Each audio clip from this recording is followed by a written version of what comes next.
Hey guys, it's Daniel again from thecellularguru.com, and today we have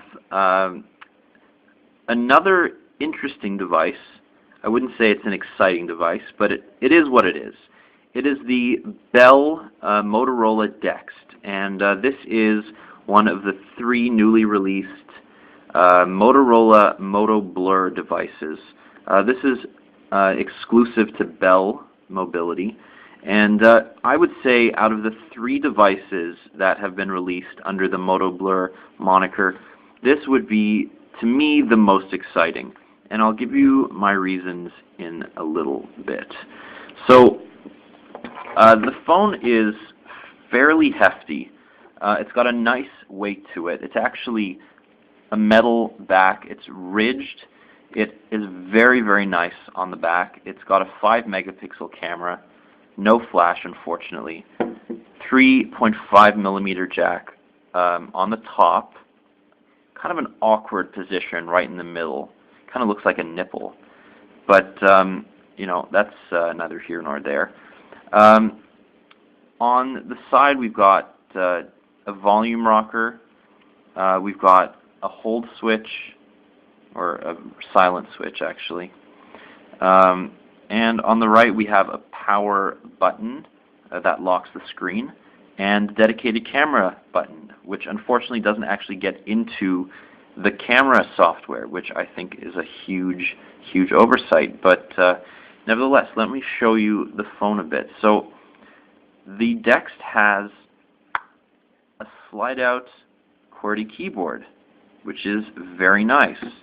And compared to the Milestone on TELUS, which is essentially the Droid, this is a much, much better keyboard. It's got a nice raise to it. The keys are not flush like the Milestone keys are. The rocker, the four-way directional pad does not get in the way. You certainly don't feel like you have to reach for the keys like you do on the Milestone. I could have taken the spacebar to be a bit bigger. I don't know why the spacebar needs to be the same size as the search button or the symbol button, but obviously smarter people than me designed the phone, so I have no reason to complain, do I? So this runs Android 1.5. It's a modified version, and it runs Moto Blur, as I said, and Moto Blur is essentially a skin running on top of Android that gives you access to all your social networking. It's got a news feed, it's got your Twitter, it's got Facebook if you want it, it's got your email, your SMS, it's got tips and tricks. These are all widgets, essentially, that you can just drag and get rid of if you don't want. So you don't have to use Moto Blur. You don't have to sign up for any of their you actually have to sign up for a Moto Blur account before you can use the individual services on it, and that just gives Motorola your email address and a couple other bits of information for them to sell your name and information to marketers. But that's what everybody's doing today, so who cares? Essentially, you're going to notice similar things to any Android operating system on here. You have, I'm sorry it's so blurry, we can't focus once the video started, but you get the idea. You have this running on Android 1.5, which means that you are essentially limited, like I showed you on the Samsung Galaxy Spica, to a few shortcomings. There's no multi-touch on this device. Although what's interesting is that I've heard that the Quench, which is going to be exclusive to Rogers, does have multi-touch, even though it's running Android 1.5, and that must have been included in the phone by Motorola, because Android 1.5 does not have multi-touch built in. But this has 5 screens, 5 home screens that are customizable, and you have your traditional notification bar that you can just drag down whenever you're in an app. Now, most apps do run on this, although things some apps have a dedicated Android 1.5 version, such as this is Xscope. Xscope is my favorite browser on Android 2.1. I use it on my Nexus 1. But this is a dumbed down version essentially. So you're not going to have all the features that you have with that phone. Although it doesn't have multi-touch, but it does support kind of pin. He calls it like pin touching, which essentially you double tap and then hold, and you drag in and out, and it works very well on Android 1.5. So I applaud the developer, and I wish I knew his name offhand because I really do recommend his browser. He puts a lot of work into it, and it really is the fastest browser on Android, at least until 2.2 Froyo comes out, which was announced today actually. So whoever's waiting for 2.2, you can be pretty excited because if you have any device other than a Nexus 1, you're going to be waiting a long, long time. Anyway, so this does have a camera, and it is pretty good. And as I said, you have the dedicated keys up here.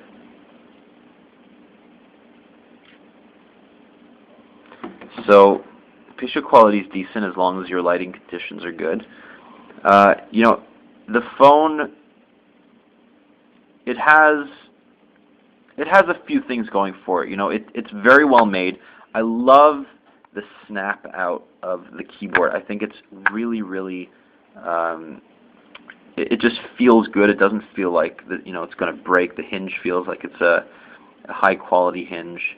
You really don't have to worry about it. This is a phone that you buy for $79.99 or I think it's $99 on Bell.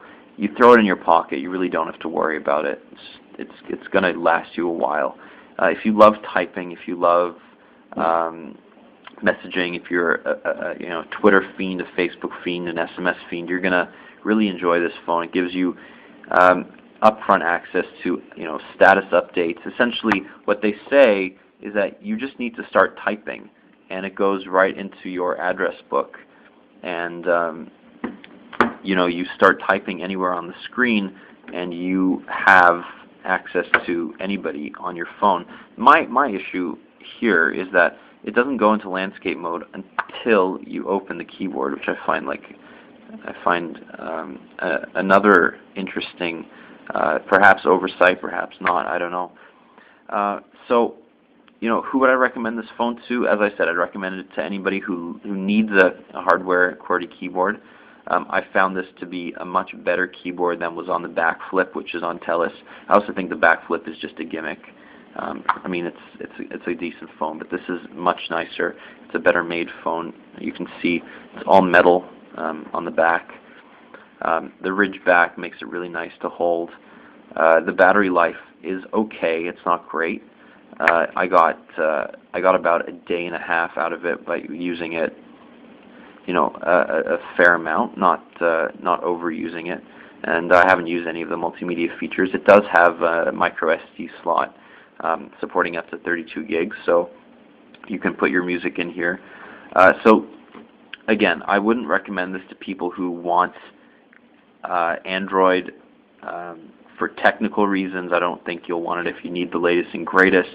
If you want to install custom ROMs on this, if you want to root the phone, which is essentially getting to the core of the Android experience, you won't find it on this phone. It's a Motorola phone. They lock the phone down pretty much. But you do have excuse me, you do have access to the market, and it is the older market, so it doesn't have a graphical UI, but you can download pretty much any app on the market right now. And I would definitely recommend this phone if you just need to type to your heart's content.